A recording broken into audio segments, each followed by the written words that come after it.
एकादशी माणसाने इतकी कडक करायची असती. भगवंताने नामदेवाचं एकादशी व्रत कसं आहे, नामदेव महाराजाचं हे पाहण्यासाठी स्वतः ब्राह्मण झाले. माझं प्रमाणासकट पाठ आहे प्रकरण महाराज. स्वतः ब्राह्मण झाले आणि नामदेव महाराजाच्या एकादशीच्या द्वारी आले, मला भिक्षा द्या.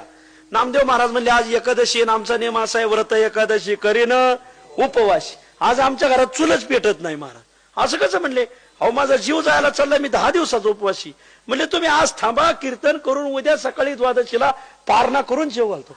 अरे ते म्हणले माझा जीव चाललाय. ब्राह्मण बसला खाली. खाली बसला का त्याच्या हातपायाला कापरं आलं.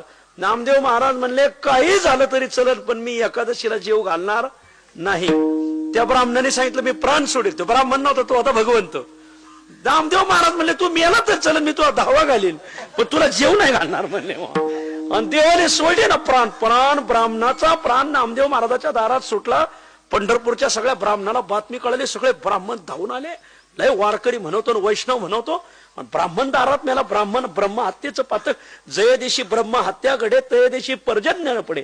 शकरे धरी आले पाणी आडे अवर्षण पडे बहुसाल. रामायणात ओवी हे बाबा सांगायचे बरं का. लय रामायणावर यांचं प्रभुत्व होतं.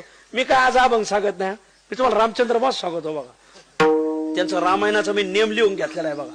रामायणाचं पारण कसं करायचं, काय करायचं सगळं नेम लिहून दिलाय त्यांनी मला. आणि मग नामदेव महाराजाला सांगितलं ब्राह्मण मेला, तुम्हाला प्रायश्चित्त घ्यावं लागेल. म्हणले काय, ध्यानत प्रायश्चित्त घ्यावं लागेल. आणि पुंडलिका पुढे 2 चिता रचल्या महाराज. आणि एका चितेत ब्राह्मणाचं प्रेत पेटवलं आणि एका चितेत नामदेव महाराजांना चिता पेटवली. म्हणले उडे टाका पेट त्या चितेत. नामदेव महाराज म्हणले मी मरायला तयार आहे, पण अन्नदान करायला तयार नाही. म्हणजे एकादशीला अन्नदान करूच नाही. आणि नामदेव महाराजांनी चितेत उडी टाकली. लगेच भगवंत प्रगट झाले. नामदेव महाराजाला उचलून धरलं.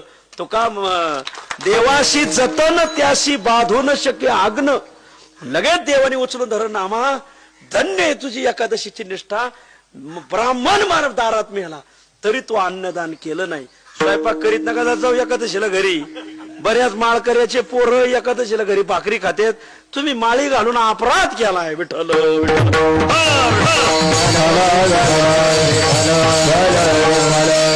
आता काय सांगावं. पांडुरंगभाऊ वैद्य एकादशीच्या दिवशी त्यांनी गोळ्या खाल्ल्या नाही. गोळ्या त्यांनी गोळ्या कशा खायच्या म्हणजे आज एकादशी. बिस्किट आणि गोळ्या द्यायला लागले. मग त्यांना एकादशीला ते बिस्किटही खायनात आणि गोळ्या खायनात. महाराज काय माणसं असतील निष्ठावान. विठ्ठल विठ्ठल विठ्ठल विठ्ठल विठ्ठल विठ्ठल विठ्ठल विठ्ठल विठ्ठल